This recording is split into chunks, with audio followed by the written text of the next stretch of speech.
کراچی میں بلدیہ ٹاؤن میں مسیحی آبادی اور مسلمانوں کو لڑانے کی ایک سازش کی گئی، جس میں مسلمانوں کے ایڈریس میں کچھ لفافوں کے اندر مقدس اوراق کو جلا کر بھجوایا گیا۔ اس سے عوام میں اشتعال پیدا ہوا، ہجوم اکٹھا ہو گیا۔ ہمارے علماء اور اداروں کے بروقت ایکشن سے عوام مطمئن بھی ہوئی اور بہت بڑا سانحہ ہوتے ہوتے رہ گیا۔ مفتی زبیر صاحب اور دیگر مفتیان کرام نے عوام کو اس موقع پر ٹھنڈا کیا اور حکومتی ذمہ داروں نے بھی غفلت نہیں دکھائی۔ اگر اسی طرح علماء اور حکومت مل کر خود سے ان واقعات کو سیریس لیں تو یہ جذباتیت اور حادثات کافی حد تک ختم ہو جائیں گے۔ بہترین بات کی ہے، مسیحی برادری میں، مسیحی علاقوں میں کسی کمبخت یہ شرارت کی ہے، لفافوں میں قرآن کے جلے ہوئے اوراق بھیجے، اس کا اچھا یہ نہیں پتا کہ مسلم نے کیا یا غیر مسلم نے کیا ہے، یہ نہیں پتا، کوئی سازش ہی نہیں کی ہے۔ وہاں پر یہ تھا کہ جب یہ لفافے کھلیں گے تو ہم یہاں چھاپا ماریں گے، دیکھو قرآن کے اوراق انہوں نے جلائے ہیں۔ تو الحمدللہ بروقت اس سازش کو پکڑ لیا گیا، اور یہ پکڑا بھی علماء نے اور گورنمنٹ نے مل کے یہ کام کیا ہے۔ تو اس کا مقصد آپ کو یہ بتانا ہے کہ فوراً مشتعل نہ ہو جایا کرو۔ پاکستان میں بسنے والے ہندو ہوں، سکھ ہوں، مسیحی ہوں، کوئی بھی نبی کریم صلی اللہ علیہ وسلم کے گستاخ نہیں ہے۔ تو ملک میں یہ محبت کو فروغ دینے کی ضرورت ہے۔ باقی دین اور مذاہب اور مسلکوں میں اختلاف پہلے بھی تھا، اب بھی رہے گا، وہ ڈیبیٹ کی حد تک صحیح ہے۔ سمجھ میں آ رہی ہے بات؟ کس حد تک صحیح ہے؟ وہ ڈیبیٹ کی حد تک صحیح ہے، بحث کی حد تک صحیح ہے۔ تو زندہ قومیں ڈیبیٹ بھی کرتی ہیں، لیکن یہ جو چل رہا ہے نا ہماری سوسائٹی میں، اڑا دو، پھوڑ دو، جلا دو، ٹھش پش، اور یہ عاشق رسول بنتے ہیں۔ پھر وہی ہوا جو عیسائیوں کی بستی کو کچھ وقت پہلے جلا دیا تھا، اب یہاں بھی جلانے کی سازش تھی۔ تو نبی کے عشق میں ہمیں اعتدال کراس کرنے کی اجازت، لمٹ کراس کرنے کی اجازت نہیں ہے، یہ نبی کی تعلیمات نہیں ہے۔ تو میں نے اور آپ نے ان تمام مذہبی لوگوں کا بائیکاٹ کرنا ہے جو آپس میں لڑانے کا کام کر رہے ہیں، ایک دوسرے پہ طنز کر رہے ہیں، چاہے وہ کسی بھی مسلک کے، کسی بھی مذہب کے ہوں۔ یہ کرو گے کہ نہیں کرو گے؟ سوشل میڈیا پہ جو بھی ایگریسونیس دکھا رہا ہے، جذباتی بن رہا ہے، اڑا دو، پھوڑ دو، یہ کر دو، وہ کر دو، آپ سب نے اس کو کچھ گالیاں میں آپ کو الگ میں آ کے بتاؤں گا، مسجد میں بتانے کی نہیں ہے، وہ گالیاں کاپی پیسٹ کر کے اپنے پاس رکھیں، وہ تمام گالیاں، اور اس کے ساتھ یہ لفظ بھی لکھیں کہ اس کائنات میں جتنی گالیاں ہیں وہ بھی، اور جتنی گالیاں مستقبل میں ایجاد ہوں گی۔ ملا نصیر الدین بازار میں جا رہے تھے تو غلطی سے ایک بڑھیا کے ساتھ ٹکر ہو گئی ان کی، اب غلطی ہو گئی، انہوں نے سوری کی، لیکن بڑھیا نے ایک موٹی سی گالی نکالی ملا نصیر الدین کو۔ ملا صاحب کو غصہ آیا، انہوں نے بھی جواب میں گالی نکال دی، غلط کیا لیکن نکال دی گالی۔ بڑھیا کو پھر غصہ آیا، اس نے ایک اور گالی نکالی، ملا صاحب نے بھی ایک نکال دی۔ بڑھیا نے کہا تو بھی گالی دے رہا ہے، اب گالیاں میں مقابلہ کر، اب میں تجھے گالیاں دیتی ہوں، تو نے کبھی سنی بھی نہیں ہوگی۔ ملا صاحب بڑے آرام سے، ملا نصیر صاحب، انہوں نے کہا ٹھیک ہے بڑھیا، جتنی گالیاں تو دے سکتی ہے نا دے دے، جتنی دے سکتی ہے۔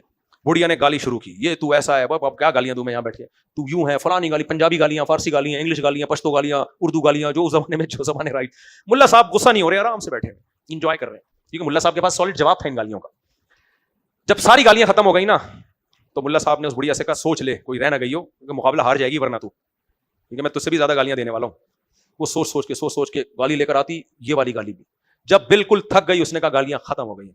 ملا صاحب نے کہا تو نے جتنی گالیاں دی ہیں یہ بھی ایک شاپر میں، صحیح ہے، اس کائنات میں ماضی میں جتنی گالیاں گزر چکی ہیں وہ بھی اسی شاپر میں، اور جو قیامت تک گالیاں پیدا ہوں گی جس زبان میں وہ بھی اسی شاپر میں، اور وہ تجھے۔ بڑھیا کو غصہ آیا، اس نے بولا ذلیل، میں نے کہا شاپر میں اس نے کہا کمینے شاپر میں، اس نے کہا بغیرت، یعنی گھوم کے کہاں جا رہی ہے؟ تو یہ جو فرقہ واریت اس طرح سے شدت پسندی ملک میں پھیلا رہے ہیں، یہ سارا صرف پاکستان میں مسئلہ ہے۔ یوٹیوب پہ بیٹھو آدمی مرتد، لوگ مرتد ہو رہے ہیں یار، مذہبی اسکالروں کی دیکھو یار، ٹانگے کھینچنے میں لگے ہوئے ہر وقت۔ تو اس لیے کوئی بھی شدت پسندی پھیلاتا ہے، آپ نے شاپر تیار رکھے اور یہ شاپر ایک بنا دیں جس میں وہ تمام گالیاں جو تھیں اور ہیں اور قیامت تک پیدا ہوں گی، ایک شاپر کہ یہ تجھے مبارک ہو۔ تو اس لیے یہ جو ابھی الحمدللہ بڑا اچھا کام ہو گیا مسیحی برادری کے ساتھ، میں نے پاکستان میں کوئی مسیحی، کوئی ہندو، کوئی سکھ ایسا نہیں دیکھا جو اسٹیٹ کے خلاف ہو یا مذہب کے، اسلام کے خلاف۔ کسی اور ملک میں ہوں گے بھائی، ہمیں نہیں، ہمیں اپنے ملک کا پتہ ہے، لیکن کچھ شدت پسند لوگ چاہتے ہیں کہ لڑائیاں ہوں، اور توہین یہ بہترین لفظ نکلا ہوا ہے، جس پہ چاہو الزام لگا دو۔ اس سے بچ کے رلنا بہت ہو گیا میرے بھائی، بس کرو یار۔ میں اپنے پیسوں سے اپنے شوہر کو عمرے پہ لے جانا چاہتی ہوں، ہمارے گھر والے سنیں، اللہ کرے۔ میری ساس جو کہ ضعیف العمری 76 سال کی ہیں، حج کر چکی ہیں، وہ بھی ساتھ جانا چاہتی ہیں۔ میں وہاں ان کی ذمہ داری اٹھانے سے قاصر ہوں، کیا میں ان کو منع کر سکتی ہوں؟ دوسری صورت میں عمرے کے لیے نہیں جا سکوں گی۔ ہاں 76 سال ضعیف العمر ہیں، دیکھو منع کر تو سکتی ہو آپ، لیکن نہ کرو تو زیادہ اچھا ہے۔ شوہر کا دل جیت لو گی اگر شوہر کی بوڑھی ماں کی خدمت کرو گی۔ 76 سال کی بیچاری ساس ہے، اللہ ان کو زندگی دے، کل وہ دنیا سے جائیں گی تو شوہر ساری زندگی یاد رکھے گا کہ میری بیوی نے میری ماں کی خدمت کی تھی۔ میں ایک ایسے بندے کو جانتا ہوں، اس کے اپنی بیوی سے بہت اختلافات ہوتے تھے، لیکن اس کی بیوی نے اس کی بوڑھی ماں کی خدمت بہت کی۔ وہ مجھے خود آ کے بتا رہا تھا، میں نے اپنی بیوی سے کہا 7 خون معاف کر دیے میں نے تیرے، صحیح ہے نا، جو کچھ تو نے زندگی میں کیا میں نے معاف کیا، کیونکہ تو نے میری ماں کی خدمت کی ہے۔ تو غیرت مند میاں اپنی خدمت سے اتنا خوش نہیں ہوتا جتنا اپنی ماں کی خدمت سے. مسئلہ تو یہی ہے کہ منع کر سکتی ہو, اب 76 سال میں سنبھالنا آسان نہیں ہے, مسئلہ تو یہی ہے کہ منع کر سکتی ہو کہ بھائی مشکل ہو جائے گا سفر میں, اور ہر عورت چاہتی ہے اپنے شوہر کے ساتھ اس کی پرائیویسی بھی ہو, وہ سفر کرنا چاہتی ہے, اس میں ساس جیسا عظیم رشتہ آ جائے تو آپ خود سمجھدار ہیں, ٹھیک ہے نا, لیکن دل جیتنا ہے. میاں اگر اس قابل ہو, میاں ہی اگر غیرت لیس ہے تو پھر تو اس کی ماں کی جتنی خدمت کرو میاں پہ کوئی اثر نہیں پڑتا. غیرت آدمیوں کی میں بات ہی نہیں کر رہا, میں غیرت مندوں کی بات کر رہا ہوں. غیرت مند آدمی کی ماں کی خدمت اگر اس کی بیوی کر لینا, وہ کہتا ہے بس سب کچھ معاف ہے, تو نے میرا دل جیت لیا, میری ماں کو تو نے عزت دے دی, تو اس پہ خوش ہو جاتا ہے. تو اس لیے کر لیں خدمت, بوڑھی ساس کی خدمت کر لیں. شوہر, اب مجھے نہیں پتا ان کا شوہر انسان کا بچہ ہے یا نہیں ہے, انسان کا بچہ ہوگا تبھی تو اپنے میاں کو اپنے خرچے پہ عمرے پہ لے کے جا رہی ہے. اچھا میرے بوئی, یہ بھی ہو گیا میرے بوئی. چلو السلام علیکم. ایک سوال بھائی کا, بھائی صاحب, ہاں جلدی جلدی اسپیڈ. السلام علیکم. وعلیکم السلام. ابے مائک منہ پہ قریب کر لو, آن تو کرو, یہ بھی غلطی ہو رہی ہے آپ سے. السلام علیکم. مفتی صاحب ایک غلطی ہوئی تھی لیکن وہ میں نے درست کر دی تھی. ہاں, چرپائی پہ مصلی بچھا کے میں نماز پڑھ رہا تھا, 2 رکعت پڑھ لی تھی, لیکن بندے آگے ان لوگوں نے مجھ سے کہا کہ سلام پھیرو, آپ مسجد میں جا کے پڑھو, چرپائی پہ نماز نہیں ہو سکتی. نفل نماز پڑھ رہے تھے؟ نہیں, عشاء کی پڑھ رہا تھا. فرض فرض بیٹھ کے چارپائی پہ؟ نہیں کھڑے ہو کے, کیونکہ وہ تھوڑا دروازہ بند, تھوڑا سا نماز تو ہو گئی ہے لیکن زمین پہ کھڑے ہو کے نماز پڑھا کریں. سلام پھیر لی تھی, میں گیا مسجد میں ادھر ہی کر لی, پھر اسی وقت جا کے. بس ٹھیک ہے, ہو گئی لیکن چارپائی پہ کھڑے ہو کے نہ پڑھیں, تمیز سے زمین پہ, یا مسجد نہ ہو گئی, نماز ہو گئی. اچھا نماز ہو سکتی ہے کہنے کا مسئلہ, اگر کوئی مسئلہ بری ہو, بات کوئی ہے نا, وجہ ہو, جب کوئی چارپائی پہ جھولتے رہو گے, نماز کے خشوع و خضوع کے بھی منافی ہے, تو مکروہ ہے, بری بات ہے. اچھا مطلب مکروہ ہے. ہاں جی جی. السلام علیکم. مفتی سے میرا سوال یہ ہے کہ اولاد کی تنخواہ پر والدین کا کتنا حق ہے, چاہے وہ اولاد میرڈ ہو یا ان میرڈ ہو, دونوں صورتوں میں پلیز. اولاد کی تنخواہ پر والدین کا کتنا حق ہے؟ اگر والدین محتاج ہیں, جیسے ابا کی جاب ہی نہیں ہے, بوڑھے ہو گئے, ریٹائر ہو گئے, تو پھر تو ابا کے تمام تر خرچے اولاد پر ہے, اماں کے بھی اور ابا کے بھی. لیکن اگر ابا کما رہے ہیں یا ابا کی پینشن آتی ہے جس میں ان کا اپنا اچھا گزارا ہو رہا ہے, تو پھر اولاد پر باپ پر خرچ کرنا قانونی لحاظ سے, شرعی لحاظ سے واجب نہیں ہے, البتہ ترغیب ہے. انتا ومالک لابیک, اولاد کو چاہیے یہ سمجھے کہ میں اور میرا مال سب کس کا ہے, میرے باپ کا ہے. لیکن یہ اخلاقی حکم ہے اسلام کا. اسلام کا قانون یہی ہے کہ باپ اگر کما رہا ہے اور اپنے خرچے اس کی اپنی جاب سے, اپنی آمدن سے, اپنے بزنس سے, اپنے پینشن سے پورے ہو رہے ہیں, تو اولاد کا مال وہ اس کی پرمیشن کے بغیر استعمال نہیں کر سکتا. قانون یہی ہے. تو پھر اولاد کو رائٹ ہے کہ وہ روک سکتی ہے کہ بھئی جب آپ کروانے تو میں, کیونکہ جو بھی کماتا ہے تو شرعی طور پر وہ خود اس کا مالک ہوتا ہے. تو ضرورت کے وقت تو والدین پہ خرچ کرنا واجب ہوگا, ضرورت نہیں تو خرچ کرنا واجب نہیں ہے. مفتی صاحب بعض ماں باپ یہ کرتے ہیں, زبردستی بچوں کی ساری آمدن لے کے رکھ لیتے ہیں, بیٹا پھر سروائیو بھی نہیں کر پاتا. یہ غلط ہے, اس کے سوسائٹی کو نقصانات ہوتے ہیں, اس کو بھی جینے دو, صحیح ہے, اس کو بھی اپنی زندگی گزارنے دو. جی مفتی صاحب میرا سوال یہ ہے کہ اکثر آپ کے بات کاٹ رہا ہوں, مجھے یاد ہے ہماری جب تنخواہ شروع ہوئی تو ہم نے ارادہ کیا تھا, میرے بڑے بھائی نے بھی, کہ ساری تنخواہ اپنے والد صاحب کے لا کے دیں گے, بس آپ ہی ہمیں کھلاؤ. اولاد کا یہ جذبہ ہونا چاہیے. میرے بڑے بھائی کی جب جاب لگی تو پوری تنخواہ انہوں نے لا کے والد صاحب کو پکڑا دی کہ بس یہ جیسے ہم پہلے کھا رہے تھے تو آپ ہی کھلائیں, سارے پیسے آپ کے.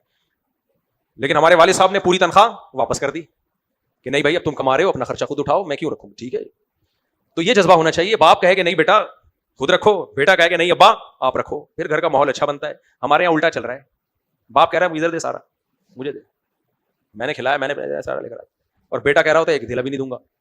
تو باپ بیٹے کا رشتہ کہاں گیا پھر؟ یہ تو جمشید صاحب ہو گئے اور یہ وسیم ہو گیا. صحیح ہے نا, ڈیڈی پاپا تھوڑی ہوئے پھر. یہ چلیں. مفتی صاحب آپ کا ایک بیان اکثر سنا ہے کہ اگر کوئی بیوہ عورت ہو یا طلاق والی ہو, اس سے شادی کرنا ثواب بھی ہے. پھر اگلی کواری, تو ایک لڑکی ہے, اس پر بہت ظلم ہوا ہے 3 سال تک, پھر وہ طلاق ہو گئی ہے, لیکن ابھی گھر والے یہ بات نہیں مان رہے کہ نہیں طلاق والی آپ نہ کرو. آپ کا اس بارے میں کیا مشورہ ہے؟ ایک دفعہ تمہیں 20 سال سے سمجھا رہا ہوں, گھر والوں کی ایسی کی تیسی کیوں نہیں سمجھ میں آ رہا ہے؟ یہ جملہ یاد کیوں نہیں کر لیتے؟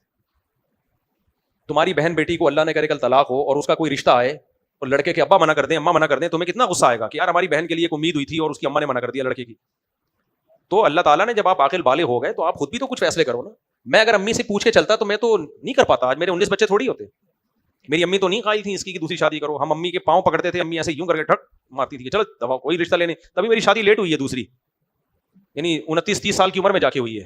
حالانکہ شوق بہت پرانا تھا. خیر, لیکن ہم نے کہا امی کی بھی احترام کرنا ہے, ماں کا بھی احترام کرنا ہے, بد کلامی نہیں کرنی, لیکن ٹرائی کرتے رہو. 15 دن بعد مجھے امی کو پتا چلا ہماری والدہ کو کر لی ہے اس نے.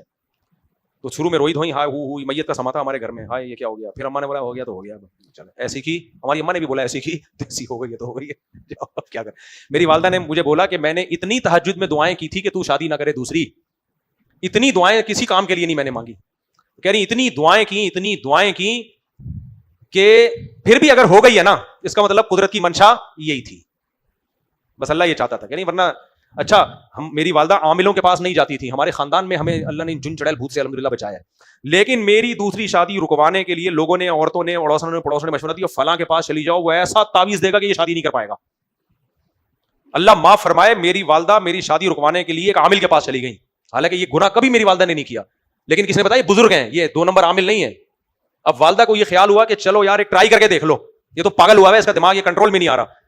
اور وہ عامل کتنا بغیرت, اس عامل نے مجھے فون کیا اور میری جو ہونے والی وائف تھی نا ان کے بارے میں میرے دل میں غلط فہمیاں ڈالنا شروع کر دی. اچھا مجھے یہ شو نہیں کیا کہ میں وہ عامل ہوں جس کے پاس آپ کی والدہ آئی ہیں, مجھے ان نون پرسن بن کے, یعنی ان بغیرتوں نے رشتے توڑوانے کے لیے بندے رکھے ہوئے ہوتے ہیں کہ جا کے غلط فہمیاں پھیلاؤ. غلط فہمیاں پھیلا کے رشتہ توڑوا رہا تھا اور بعد میں والدہ کو بولتا دیکھا میں نے ایسے تعویذ کیا رشتہ ٹوٹ گیا. میں سمجھ گیا, میں نے اس وقت گالیاں دی, چل سالا کہیں کا. تو کیونکہ میں متاثر نہیں ہوتا ان عاملوں سے الحمدللہ, مجھے اندازہ ہو گیا کہ یہ والدہ جو گئی ہے نا یہ کسی عامل نے بندے کرائے پر رکھے ہوئے ہیں, اب وہ جا کے کیا کر رہا ہے غلط فہمیاں پھیلا رہا ہے. تو سارے زور لگا دیے والدہ نے, لیکن اتنا ڈھیڑ آدمی اس کائنات میں آپ نے دیکھا نہیں ہوگا, رکا ہی نہیں. تو پھر والدہ نے کمپرومائز کیا, انہوں نے بولا میں نے اتنی دعائیں مانگی اتنی تدبیریں پھر بھی ہو گئی ہے تو بس ٹھیک ہے, قدرت کی منشا یہی تھی, اب طلاق نہیں دینا. میری والدہ میں خاندانی بات یہ تھی, انہوں نے کہا کام غلط ہوا ہے لیکن کسی کو طلاق نہیں دلواؤں گی میں. ہمارے یہاں ہوتا یہ ہے کہ جب بچہ شادی کر لیتا ہے تو زبردستی طلاق دلواتے ہیں دوسری کو. بھائی اس کا بھی تو گھر ہے, اس کا بھی تو باپ ہے, اس کی بھی تو ماں ہے, اس کا گھر کیوں اجاڑ رہے ہو؟ نہ دوسری کی وجہ سے پہلی کو طلاق دو, نہ پہلی کی وجہ سے دوسری کو طلاق دو. تو یہ غلط طریقہ ہے کہ طلاقیں دلوانا. ہمارے ایک ریلیٹیو ہے, وہ بڑے سمجھدار ہیں, وہ بھی میری دوسری شادی پہ ناراض تھے, لیکن انہوں نے کہا کہ میں بیٹا خوش تو نہیں ہوں تمہاری شادی پہ, اچھا کام نہیں کیا تم نے, لیکن اب طلاق نہیں دو. میں تو ویسے بھی نہیں دے رہا تھا. پھر ان کا یہ جملہ مجھے یاد ہے, کچھ غلطیاں انہوں نے کہا ریورسیبل نہیں ہوتی, اب ہو گیا ہے لیکن اب ہم طلاق کا نہیں کہیں گے, وہ بھی کسی کی بیٹی ہے.